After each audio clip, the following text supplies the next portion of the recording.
Bismillahirrahmanirrahim. Assalamualaikum warahmatullahi wabarakatuh.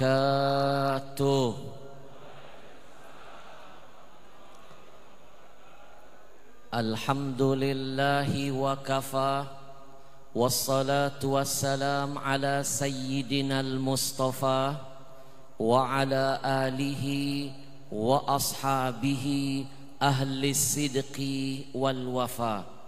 Allahumma salli wa sallim wa barik wa karrim wa azim ala sayyidina Muhammadin, ala sayyidina Muhammadin wa ala alihi wa ashabihi ajma'in. Amma, Bapak Ibu, pasti ada yang bertanya-tanya barusan, kenapa tadi saya mengulang ajakan untuk bersalawat kepada Nabi sebanyak 2 kali. Karena saya teringat dengan pesan Nabi. Bapak Ibu, mau tahu siapa orang yang bakhil menurut pandangan Nabi? Orang yang palit, bakhil, medit, mirigihisi, buntut kasir. Orang Berau bilang pelit, bahasanya apa? Kikir. Orang bahasa Berau bilang pelit apa?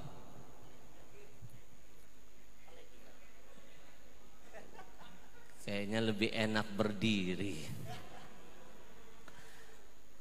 Bapak Ibu, mau tahu siapa orang yang dipandang Nabi sebagai orang yang pelit? Jawabannya adalah orang-orang yang ketika kupingnya mendengar nama Nabi disebut, dia bungkam, diam 1000 bahasa, dia tidak bersalawat kepada Nabi. Itulah sebenarnya orang yang pelit menurut pandangan Nabi. Al-bakhilu alladzi man dzukirtu indahu falam yusalli alayya. Kata Nabi, orang yang bakhil itu adalah orang-orang yang ketika namaku didengar tapi dia tidak mau bersalawat kepadaku. Itulah hakikatnya orang yang bakhil. Maka hari ini kita berlindung dulu kepada Allah dari golongan orang-orang yang hina dan sia-sia. Ibu,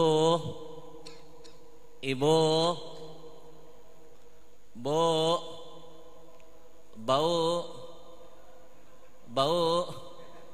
Kok bau iya? Kalau saya ajak malam ini kita bersalawat dulu kepada Rasul, mau? Tidak akan pernah rugi orang-orang yang tergila-gila bersalawat kepada Rasul. 1 kali baca salawat, maaf, 1 kali baca istighfar, 1 dosa kita yang dihapuskan. Tapi ketika 1 kali baca salawat, 10 dosa dihapuskan, 10 pahala diberikan, 10 derajat dinaikkan, 30 berbanding 1. Bapak Ibu, dalam kitab Sa'adatud Darain diceritakan amalan itu semuanya terbagi menjadi 2. Minha makbulun, ada amalan yang diterima. Wa minha mardudun, ada amalan yang ditolak. Illa shalah ala nabi. Ulama sepakat kecuali solawat kepada Nabi tidak akan pernah ada kata ditolak dan pasti akan diterima oleh Allah. Meskipun yang membaca salawat sombong orangnya, riak bacaannya, tetap diterima oleh Allah, tidak akan pernah ditolak. Kenapa sampai sedahsyat itu? Ikraman lin nabi, karena Allah ingin menunjukkan Allah saja yang maha mulia memuliakan makhluk yang sangat istimewa ini. Silahkan amalan yang lain, ketika diamalkan ada sombongnya, ada riaknya, hilang pahalanya, kecuali hanya salawat untuk Nabi Muhammad. Maka tidak ada alasan orang-orang yang bermalas-malasan bersalawat kepada Nabi, karena Allah dan para malaikat saja bersalawat untuknya. Inna Allah wa malaikatahu yusalluna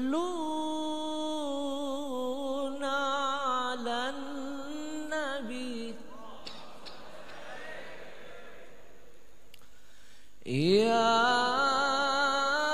ayyuhalladzina amanu sallu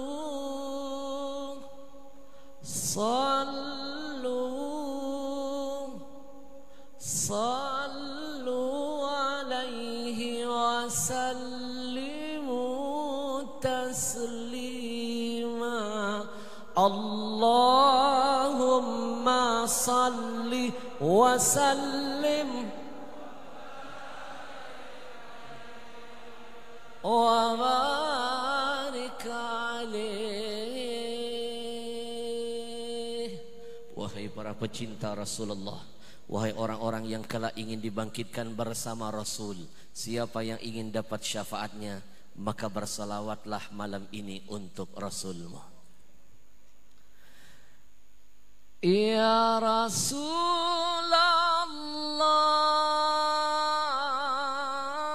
ya Habiballah,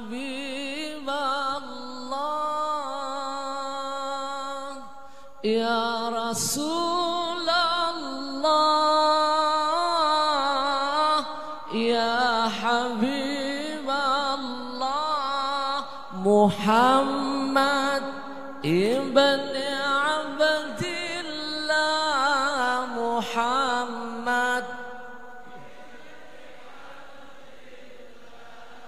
Muhammad ibn Abdillah, Muhammad. Lebih keras, lebih semangat semuanya. Ya Rasulullah, ya Habiballah,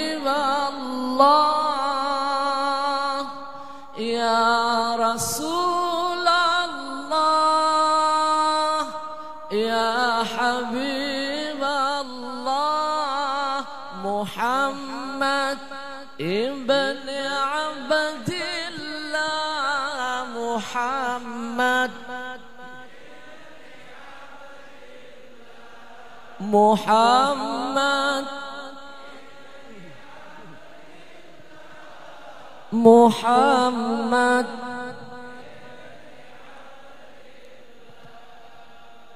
Ibn Abdillah. Allahumma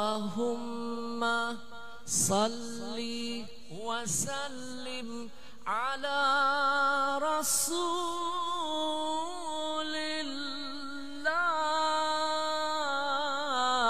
wa alihil athhar. Allahumma salli wa sallim wa barik. Yang kita hormati, kita cintai, kita muliakan para habaib, para alim ulama, para kiai, para asatidzah, para tuan guru, wabil khusus guru kita tercinta Al-Habib Fahmi Al-Jufri, hafizahullah wa nafa'na wa bi'ulumihi fid daraini amin. Dan segenap guru-guru lain, maafkan kalau saya tidak bisa menyebut satu persatu, tapi saya pastikan di hati ini ada rasa cinta untuk semuanya.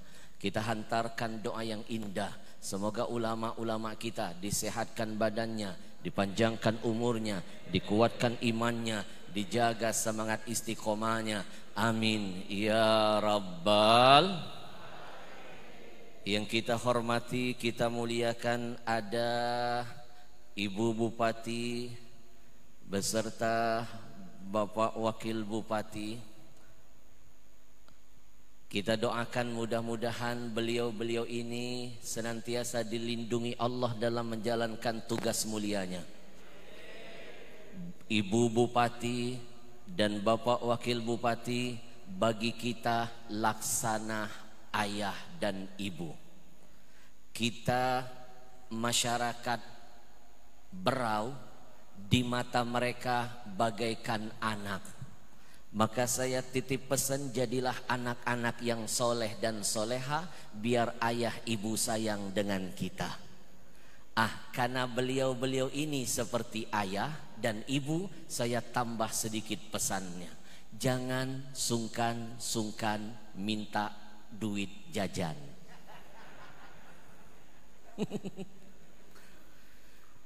Saya berkesan begitu sampai di Berau, silaturahim dengan Ibu Bupati kemarin. Hari ini silaturahim dengan Bapak Wakil Bupati. Di mata saya beliau berdua ini manusia-manusia pilihan insyaallah dari Allah. Saya paling tidak memiliki catatan Habib. Begitu mampir ke rumah Ibu Bupati, lalu mampir hari ini di rumah Bapak Wakil Bupati, saya teringat pesan guru saya, seorang ulama besar dari kota Palembang. Beliau pernah berkata, Ahmad, ciptakan 10 detik pertemuan pertamamu dengan orang yang baru engkau kenal dengan kesan yang paling ramah, maka 10 detik itu akan menjadi 10 jam, 10 hari, 10 bulan, 10 tahun. Dia akan mengenangmu dalam setiap renungan doanya. 10 detik pertama saya ketemu Ibu Bupati, kesannya sungguh menggoda. Ramah orangnya, baik orangnya, santun. Tadi pun saya di belakang sedikit terlena. Luar biasa, ada Ibu Bupati fasih sambutannya. Saya pikir Mama Dede. Hari ini saya juga bertamu dengan abang saya Bapak Wakil Bupati. Sambutannya begitu luar biasa. Macam-macam jenis makanan dikeluarkan. Mulai dari duren yang warna kuning sampai yang warna kayak partai PKS. Namanya duren lai. Benar ya? Cuma ada di Berau. Cuma ada di bumi Kalimantan. Saya tidak pernah melihat durian itu ada di Jakarta. Saya langsung mikir Pak Wakil, kalau dulu ada cerita wanita malam profesinya pelacur itu bisa diampuni dosanya, masuk surga karena cuma memberi seteguk air buat anjing. Lalu bagaimana nasib Ibu Bupati, Wakil Bupati? Bukan cuma ngasih air, ngasih makanan kepada Habib. Pasti lebih banyak ampunannya. Kita doakan mudah-mudahan beliau-beliau ini dalam lindungan Allah dalam setiap tugas mulianya. Amin ya Rabbal. Dan yang tidak saya lupakan segenap para aparat gugus Covid, ada pihak TNI, ada aparat yang ikut andil dalam mengamankan acara hari ini pun harus kita doakan. Saya cinta dengan TNI, saya hormat dengan polisi. Saking hormatnya saya dengan polisi, jangankan polisi sedang bertugas, polisi tidur pelan-pelan saya lewati. Kalau tidurnya saja saya hormati, apalagi bangunnya. Kita doakan teman-teman kita yang dalam bertugas, mudah-mudahan setiap tugasnya dinilai ibadah di sisi Allah. Amin ya Rabbal. Dan yang tidak terlupakan segenap masyarakat Berau. Malam ini saya tidak merasa jadi tamu. Saya tidak merasa juga jadi orang asing. Malam ini saya seperti merasa sedang berada di kampung kelahiran saya sendiri. Malam ini saya merasa seperti sedang melihat, memandang wajah-wajah saudara saya semuanya. Dan insya Allah 30 menit ke depan kita akan belajar bersama-sama. Singkat, padat, insya Allah. Siap? Siap? 30 menit saja. Mudah-mudahan jadi berkah untuk semuanya. Dan kita pasang niat, mudah-mudahan dengan majlis yang sangat mulia ini Allah hadirkan pertolongannya. Bencana Covid segera Allah angkat dari negeri ini. Amin. Karena kita merasakan sengsara semuanya. Gara-gara corona dunia jadi terbalik semuanya. Lihat anak-anak kita, kasihan nasib pendidikan mereka. Dulu sebelum corona datang, mereka pergi ke sekolah nggak boleh pegang HP. Sekarang pegang HP malah nggak boleh ke sekolah. Bujur, bujur. Benar kata Ibu Bupati, gara-gara corona semua jadi merana. Apalagi nasib ulama, jadwal banyak dibatalkan. Masih enak Bapak Ibu di Berau bisa ngumpul ngaji begini. Kami di Jakarta lockdown, PSBB, pemasukan sedikit beban banyak.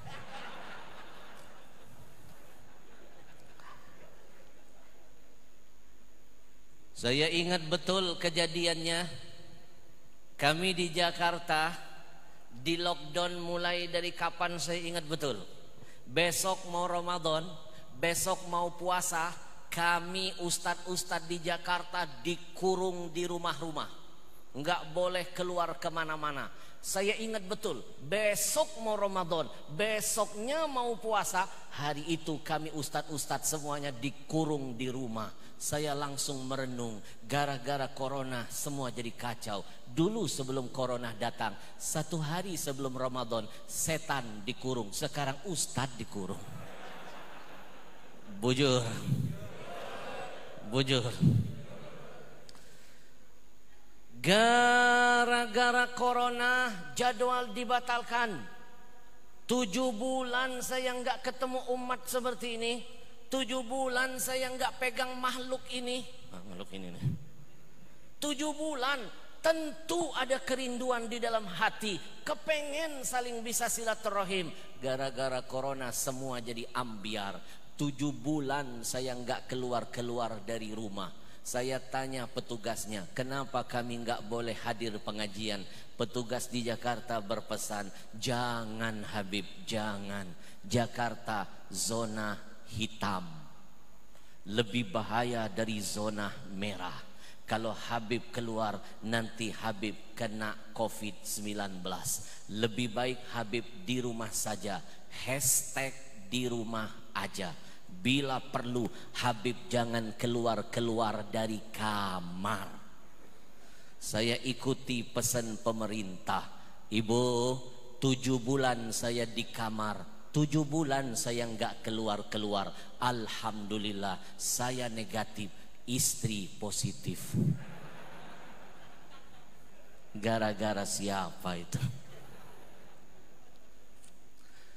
Gara-gara corona, suuzon sering beredar di antara kita. Lihat teman sebelah bengek, dengan mudah kita berkata, jangan-jangan inti corona. Lihat tetangga di depan jalannya lemes, di belakang kita bikin fitnah, jangan-jangan dia corona. Bahkan Habib, di Jakarta ada kejadian, seorang kakek baru turun dari angkot, berjalan berapa langkah, pingsan, jatuh di atas aspal, langsung fitnah beredar. Si kakek dituduh corona. Warga setempat teriak, corona, oi kakek corona, corona. Datang petugas kesehatan, memakai baju astronot. Kalau dipikir-pikir, jangan-jangan kita diprank sama corona. Pakaian yang harusnya dipakai di luar angkasa, dipakai di bumi. Dikerjain kita sama corona. Bujur. Datang petugas pakai baju astronot. Si kakek baru dibangunkan. Kek, apakah kakek jatuh ini gara-gara corona? Si kakek menjawab, iya, corona belum makan. Ternyata dia pingsan gara-gara kelaparan. Tapi sayang, fitnah sudah tersebar. Bujur, bujur. Gara-gara corona, haji tahun kemarin ditiadakan, umroh dihilangkan. Gara-gara corona. Bahkan kita nggak tahu sampai kapan haji itu akan diadakan. Kita nggak tahu kapan umroh bisa dibuka. Ini semua gara-gara corona. Maka jangan bosan-bosan. Bergantunglah kepada Allah. Mintalah kepada Allah. Karena Allah yang maha memiliki semuanya. Bujur. Saya hadirkan sebuah amalan. Pesan dari Imam Asy-Syafi'i. Siapa yang ingin corona ini segera berlalu, bukan cuma corona, semua wabah apapun, termasuk wabah corona, Imam Asy-Syafi'i mengajarkan ada zikir dahsyatnya. Ibu, mau tahu apa zikir yang diajarkan Imam Syafi'i? Kalau kita baca, insya Allah selamat dari berbagai macam wabah, termasuk wabah corona. Apa zikirnya? Jangan kemana-mana setelah yang satu ini. Lagi syuting ya. Suka alergi kalau lihat kamera. Adalah Imam Asy-Syafi'i, seorang imam terkenal. Beliau pernah berpesan, lam aro anfa lil waba minat tasbih. Demi Allah, kata Imam Syafi'i, aku tidak pernah melihat, aku belum pernah menemukan ada satu bacaan yang kalau sampai dibaca, apalagi berjamaah, insya Allah akan menyelamatkan kita semua dari berbagai macam wabah, termasuk wabah corona. Bacaan itu ternyata tasbih. Maka malam ini saya mengajak kita getarkan masjid ini, kita getarkan majelis mulia malam ini dengan bertasbih kepada Allah, dengan memohon perlindungan dari Allah. Hanya Allah yang bisa mendatangkan pertolongan untuk kita. Hadirkan hatinya, kita bertasbih bersama-sama. Kita getarkan dengan bertasbih. Kita pasang niat, mudah-mudahan dengan kalimat tasbih ini Allah segera angkat corona dari negeri kita. Amin ya rabbal. Subhanallah walhamdulillah wala ilah wallahu akbar wala haula wala quwwata illa billahil ali.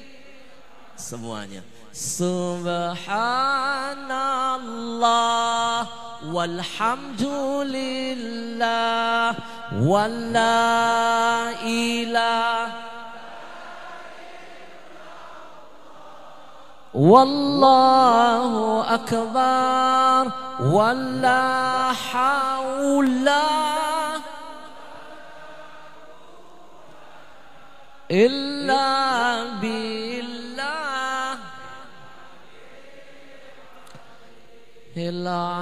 al-aliyyil azim. Singkat, padat, episode berikutnya.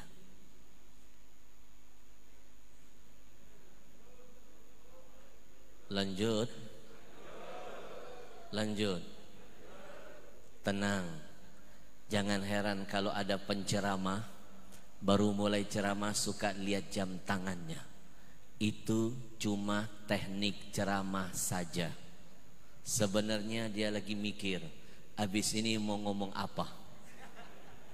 Saya dibisikkan waktunya terbatas, materi harus padat. Itu bukan perkara mudah, butuh mikir. Episode kedua.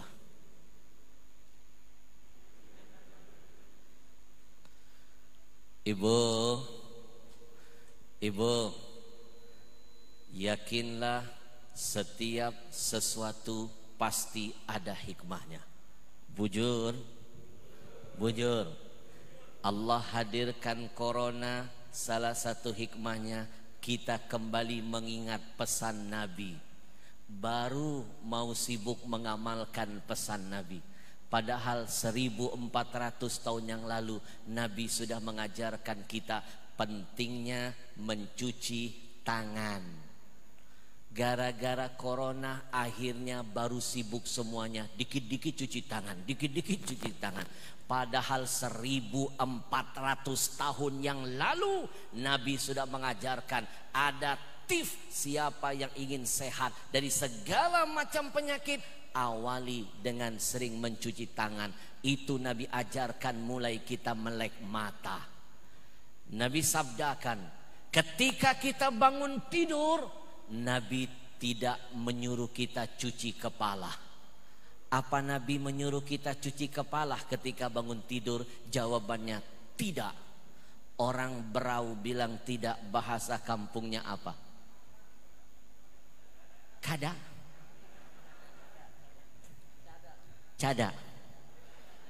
Mulai aneh. Orang Arab bilang tidak, bahasa Arabnya la. Orang Barat bilang tidak, bahasa Inggrisnya emang saya nggak tahu.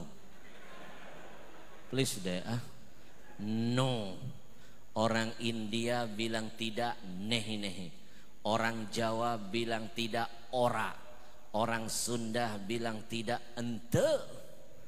Orang sini cada.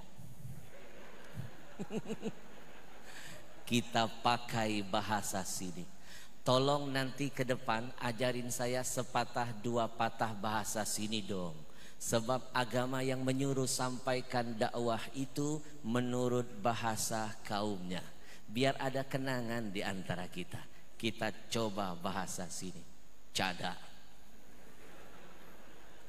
Ketika kita bangun tidur, apakah Nabi menyuruh kita pertama kali yang harus dicuci itu adalah kaki? Jawabannya cada. Kok ngerasa aneh ya? Ketika kita bangun tidur, apakah Nabi menyuruh kita yang pertama kali yang harus dicuci adalah muka? Jawabannya cada. Ketika kita bangun tidur, apakah Nabi menyuruh kita membasuh kepala? Jawabannya cada. Yang pertama kali Nabi titipkan pesan, ketika bangun tidur, cuci kedua tanganmu. Kenapa tangan dulu yang harus dicuci? Nabi berikan alasannya. Fa innahu la yadri aina batat yadahu. Karena ketika dia tidur, dia tidak akan pernah sadar kemana makhluk ini merayap. Yang ketawa kenceng pengalaman. Mungkin ketika kita sedang tidur dalam kondisi tidak sadar, tangan mampir masuk ke lubang hidung, kotor. Mungkin ketika tidur tangan masuk ke lubang kuping, kotor. Mungkin ketika tidur tangan masuk ke lubang mulut, kotor. Mungkin ketika tidur tangan masuk, tidak perlu dijelaskan. Bujur, betapa hebat ajaran Nabi. Ingin sehat, awali sering-sering cuci tangan. Corona hadir mengingatkan kita dengan pesan Nabi. Subhanallah walhamdulillah wala ilaha illallah. Subhanallah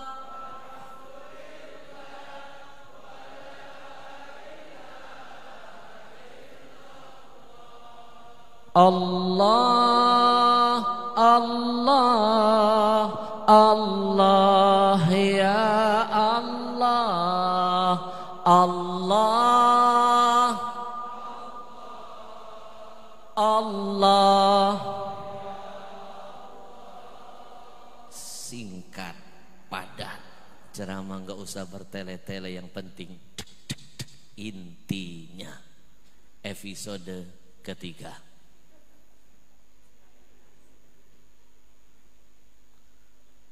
Jangan-jangan di masjid ini penceramah nggak boleh lihat jam tangan ya.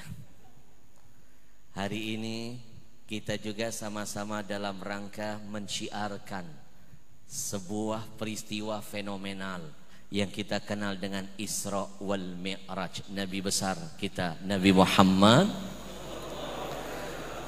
Bapak Ibu, saya mau tanya, jawab yang kompak. Percaya enggak kalau Nabi kita dalam perjalanan Isra wal Mi'raj itu diterbangkan Allah ruh dan jasadnya dari bumi menembus langit? Jawab yang kompak. Percaya? Yang bilang percaya berarti imannya sempurna. Maaf, saya pernah menemukan sekelompok orang mengaku beriman, KTP-nya Islam, tapi dia meragukan itu. Dia berkata, Habib, mana mungkin Nabi diterbangkan menembus langit sampai angkasa dengan jasadnya? Yang betul itu cuma ruh doang. Jasad Nabi tetap tinggal di Mekah, yang terbang ruh.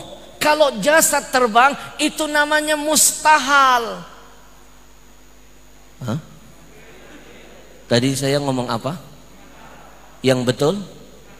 Yang ceramah siapa? Udah dengerin aja. Masalah kecil dibesar-besarin.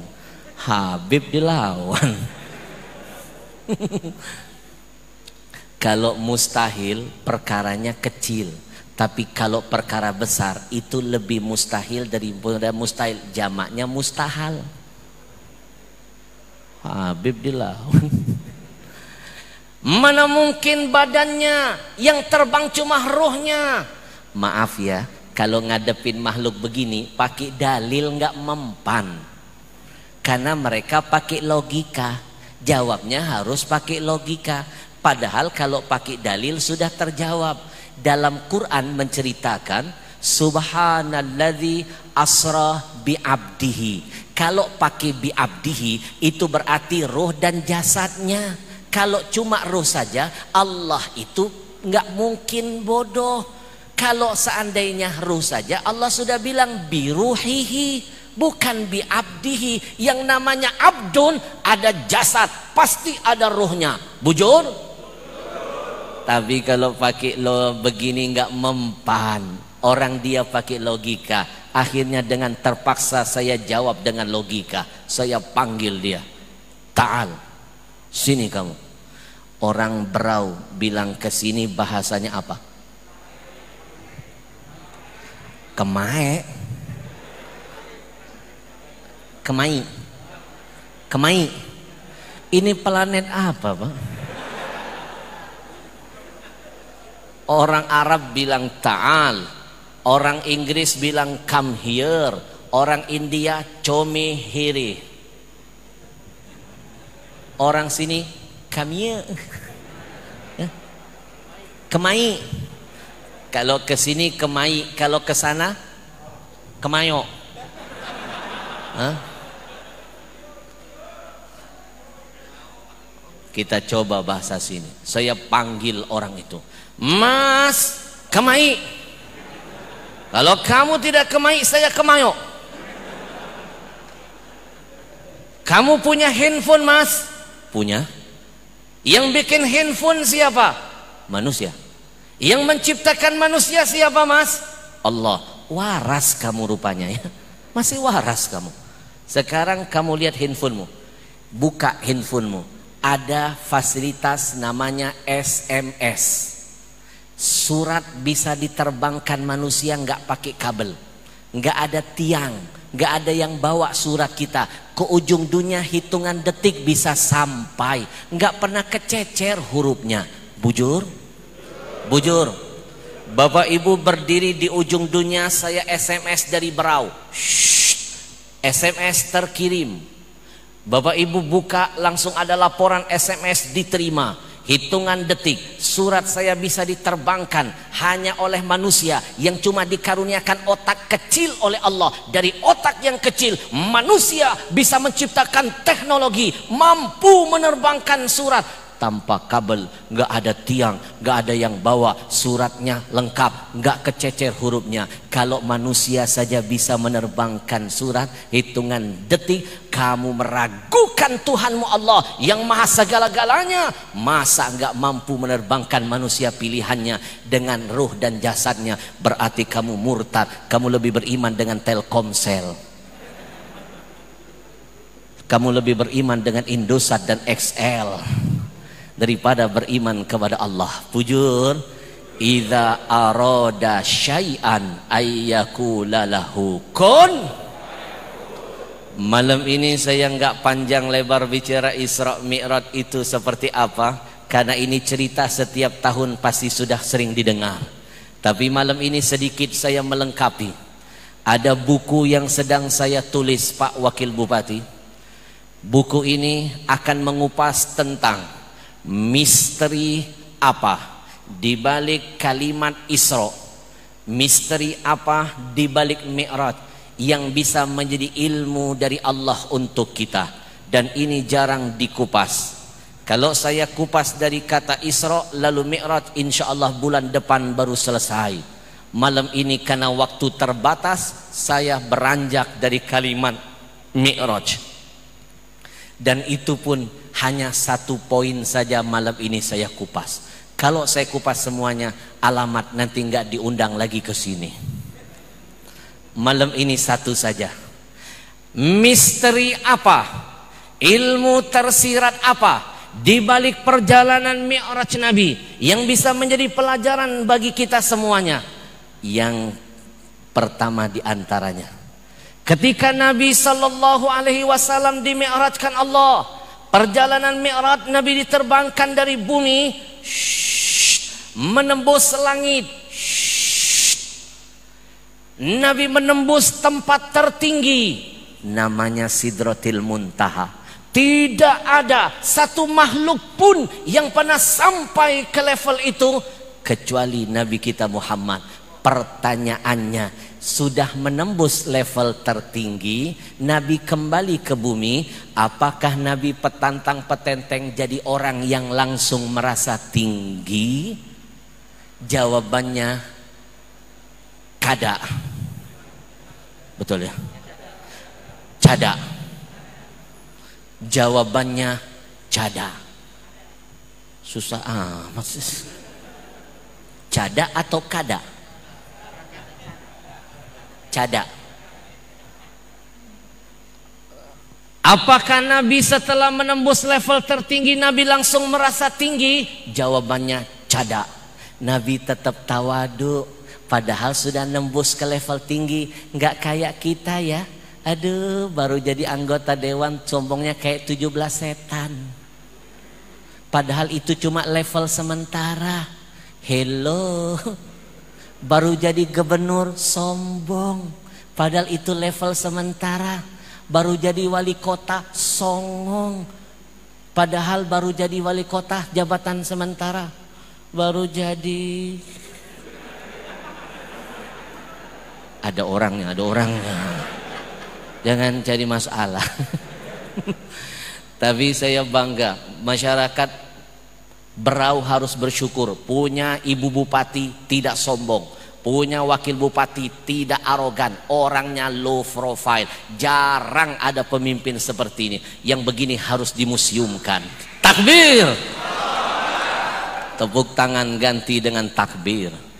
Tepuk tangan tidak mendatangkan pahala, takbir menghadirkan pahala. Takbir. Maaf, saya perlu akui, saya sudah banyak melihat wajah-wajah pemimpin. Tapi saya bangga hari ini Berau punya pemimpin Allah pilih. Ibu bupatinya bukan cuma solehah, tapi ustazah merangkap ulama umaro. Low profile, ramah. Ini jangan sampai beliau dengar, cukup kita-kita saja. Bapak wakil bupatinya juga Masya Allah tawaduknya luar biasa. Jarang ada pemimpin begini. Baru jadi gubernur, baru jadi wali kota. Yang kompak dong bantu. Baru jadi bupati.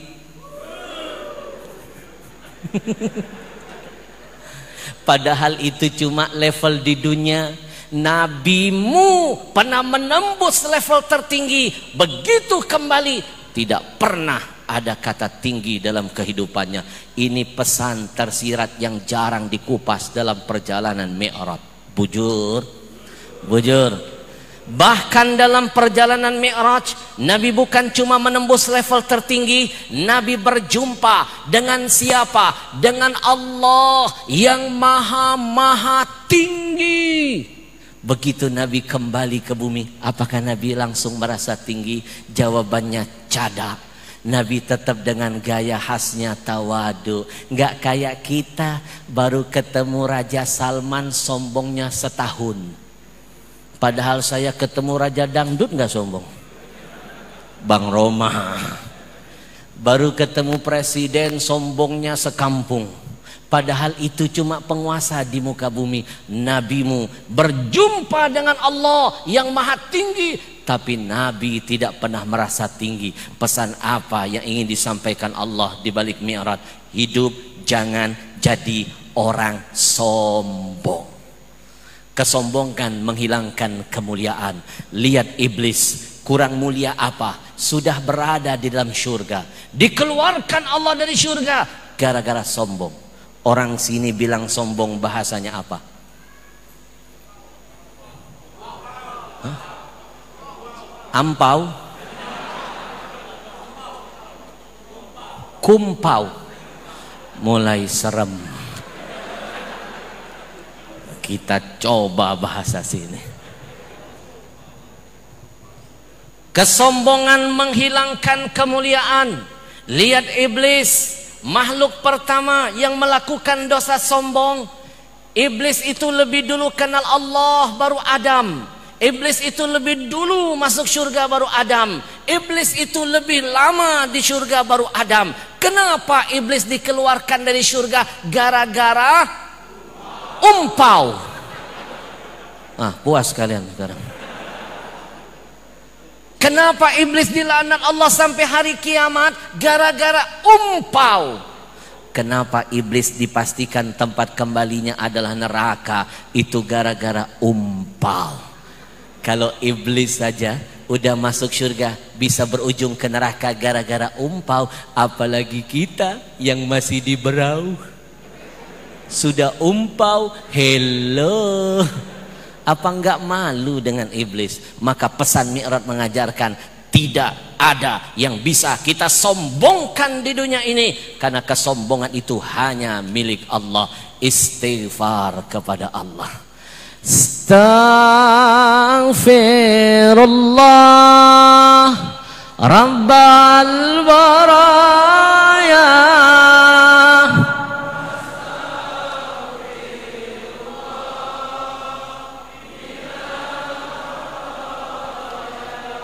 Apa yang mau kita sombongkan di hadapan Allah?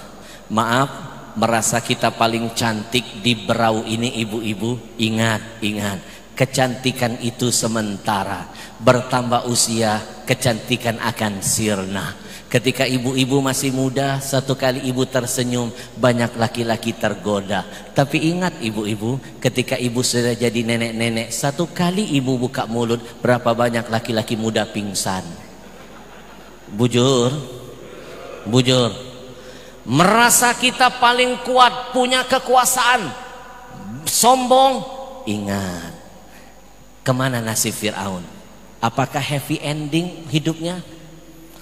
Fir'aun, sosok yang sombong di muka bumi, kekuasaan di genggamannya, tentaranya banyak, pasukannya Masya Allah, kekayaannya luar biasa. Saking hebatnya Fir'aun, itu bisa membangun piramida, sampai detik ini menjadi itu di antara keajaiban dunia. Kemana nasib Fir'aun? Ditenggelamkan Allah ke laut. Bahkan Allah haramkan semua penduduk laut menyentuh jasadnya, biar jadi pelajaran bagi umat-umat setelahnya. Bapak Ibu, kalau ingin melihat bentuk Fir'aun, main-mainlah ke Mesir. Tahu Mesir? Mesir, Berau belok kiri, ada martabak Mesir. Saya pernah Pak Wakil Bupati bawa jamaah pengen melihat bentuk Fir'aun. Saya pergilah ke Mesir, bawa rombongan. Masuk ke museumnya, saya tanya petugas keamanan di setiap pintunya. Ya Syekh, agullak, warini mahal Fir'aun. Itu bahasa Arab. Ya, biasa aja. Belajar dari Habib Fahmi. Malu kita orang Islam gak mau belajar bahasa kita sendiri. Saya pernah satu pesawat dengan teman-teman pendeta, itu mereka menegur saya pakai bahasa Arab indah. Diam-diam pendeta sudah banyak yang menguasai bahasa Arab. Pendeta loh. Saya juga pernah malu lihat anak kecil-kecil kayak begitu. Habib Fahmi pintar sekali bahasa Arabnya. Waktu saya ke Madinah,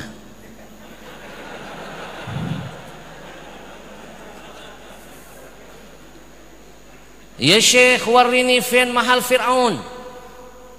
Tolong kasih tahu saya di mana tempat Fir'aun. Petugas tadi berkata, ta'al, ta'al, imshi tawali, jalan lurus, talik fok, Fir'aun fi tabaqatil akhirah. Fir'aun ada di lantai paling tinggi. Saya bilang ke jamaah, itu hebatnya Fir'aun, sudah mati masih mencari tempat yang tinggi. Sombong orangnya. Naik saya ke lantai atas. Makin mendekat ke ruangan Fir'aun, makin berkeringatan saya. Ada rasa khawatir dan takut, hati cemas-cemas. Begitu berada di depan pintu masuk kamar Fir'aun, itu saya dan jamaah gemetar. Bapak Ibu tahu kenapa gemetar? Karena tiketnya mahal. Ternyata diminta biaya tambahan di atas. Marah jamaah saya. Dasar Fir'aun Habib, udah mati masih jual mahal. Sombong makhluk ini. Saya bilang ke jamaah, sudah bayar, keluarkan uang. Ilmu itu mahal. Uang bisa dicari, ilmu belum tentu bisa didapatkan. Hari ini ilmunya kita akan diajarkan kemana ujung dari sebuah kesombongan. Dibayar, masuk. Saya sampai sekarang paham, masih hafal pintu masuknya. Pintu masuknya masih hafal saya Pak Wakil Bupati, masih hafal. Saya gambarkan. Masuk di sini nih. Belok. Masuk sini. Nah, Fir'aun itu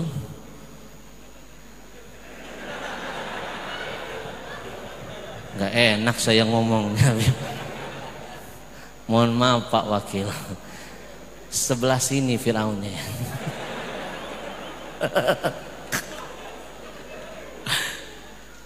Masuk pintunya, gangnya kecil Pak Wakil, belok ke sini, masuk ke sini, masuk gang, kamarnya, oh bergeser di sini. Saya masuk ke dalam, nampak Pak Fir'aunnya sedang dibaringkan. Itu cuma di ruang kaca yang kecil. Orang yang tadinya mengaku paling hebat, paling kaya, puncak kesombongannya, gak tanggung-tanggung dia mengaku bahwa dia Tuhan. Nasibnya hanya di ruang kaca kecil, gak ada apa-apanya. Saya melihat, Masya Allah, masih utuh tubuhnya, kupingnya, matanya, hidungnya, kakinya, tangannya. Yang gak enak, jamaah di belakang langsung menyeletuk, Habib, hidungnya mirip Habib. Kurang asem jamaahnya. Diam-diam jamaah saya ada yang mencuri foto. Padahal di dinding sudah ada peringatan, mamnu'ut taswir, dilarang mengambil foto. Diam-diam jamaah saya mengambil foto. Ada yang iseng nyuruh Fir'aun senyum. Jangan suruh Fir'aun senyum, saya bilang. Kalau dia senyum, selesai kita semuanya. Ini makhluk paling kejam dan sadis. Buka sejarah, manusia yang paling banyak melakukan pembantaian bayi di zaman itu adalah Fir'aun. Betul? Begitu dipoto, datang petugas keamanan. Jamaah saya ditangkap, diambil handphonenya. Mamnu taswir, intama tasyub gonun hina. Jamaah saya dibentak-bentak, dia nggak paham, dia cuma ngangkat tangan, amin, amin. Saya bilang itu marah bukan doa. Bodoh dipelihara. Terpaksa saya maju ke depan mendamaikan. Saya bilang, ya Syekh, samihna, maafkan, samihuna, maafkan kami. Ma nadri ya Syekh, kami tidak tahu kalau aturan mainnya begini. Mamnu, ta'al, jib jawal. Diambilnya handphone, dihapus semua foto. Saya tanya, ya Syekh, kenapa jamaah saya nggak boleh foto Fir'aun? Fir'aun tidak mau dipoto. Dalam hati saya, sudah mati bisa ngasih perintah. Emang sombong makhluk ini. Main-main nanti ke Mesir, jadi ilmu buat kita biar sadar ternyata tidak ada yang bisa disombongkan di dunia ini. Merasa kita paling kuat, otot besi, leher beton, urat kawat, muka asbes. Maaf, kalau Allah murka, Allah marah dengan kesombongan kita, Allah kasih satu penyakit saja, hilang kekuatan kita. Nggak usah banyak-banyak, satu saja, kena penyakit stroke. Saya ingat betul dulu di kampung saya Palembang itu, Beb, ada preman badan gede bertato, tatonya gede gambar naga. Mengerikan, sombong dia. Allah ingin menghantarkan hidayah buat dia, dikasih penyakit. Masuk kategori hidayah tadrisiyah, dikasih pelajaran oleh Allah. Akhirnya dia jadi baik, badannya ngecil, kena stroke. Jangan main-main loh Pak, stroke itu berat. Jangankan stroke, segerobak berat, apalagi stroke. Badannya ngecil, tatonya yang tadinya berlambang naga berubah menjadi cacing pita. Menangis dia, pernah curhat, ternyata tidak ada yang bisa saya sombongkan, kekuatan hanya milik Allah. Maka Mi'raj mengajarkan kepada kita pesan indah, jangan jadi orang sombong, karena sombong hanya milik Allah. Istighfar kepada Allah, singkat padat.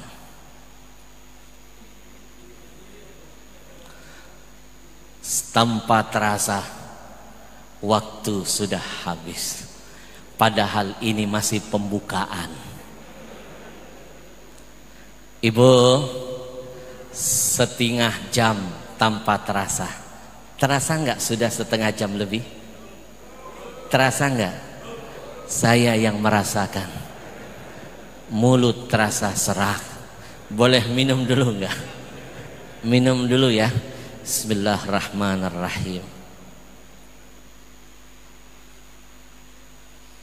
Dan yang terakhir, sebagai bentuk penghormatan saya kepada guru kita tercinta Habib Fahmi yang berjuang sekuat tenaga, saya dari Jakarta menghadiahkan kain kiswah makam Nabi beserta sertifikatnya.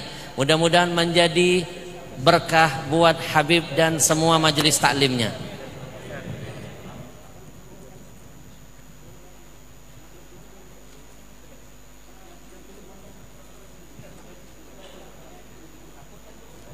Barakallahu fiik. Mungkin ini menjadi pengobat sementara kerinduan karena belum bisa pergi ke kota suci Madinah. kain kiswah makam Nabi. Mudah-mudahan berkah. Bapak Ibu terima kasih banyak. Kalau tangan tidak bisa bersalaman, hati akan selalu saling mendoakan. Ribuan terima kasih buat Ibu Bupati, buat Wakil Bupati, buat para aparat, Satgas, TNI, polisi yang sudah mensukseskan acara ini. Mudah-mudahan jadi amal buat kita semuanya. Yang sudah berwakaf, Allah berkahi dunia akhiratnya. Yang belum sempat berwakaf, saya titipkan pesan terakhir.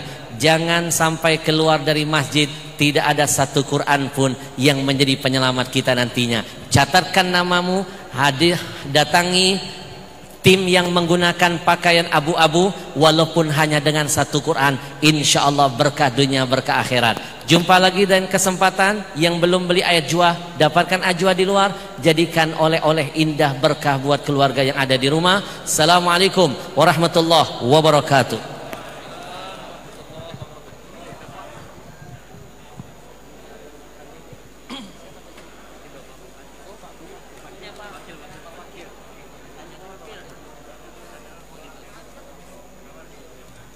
Habib, foto.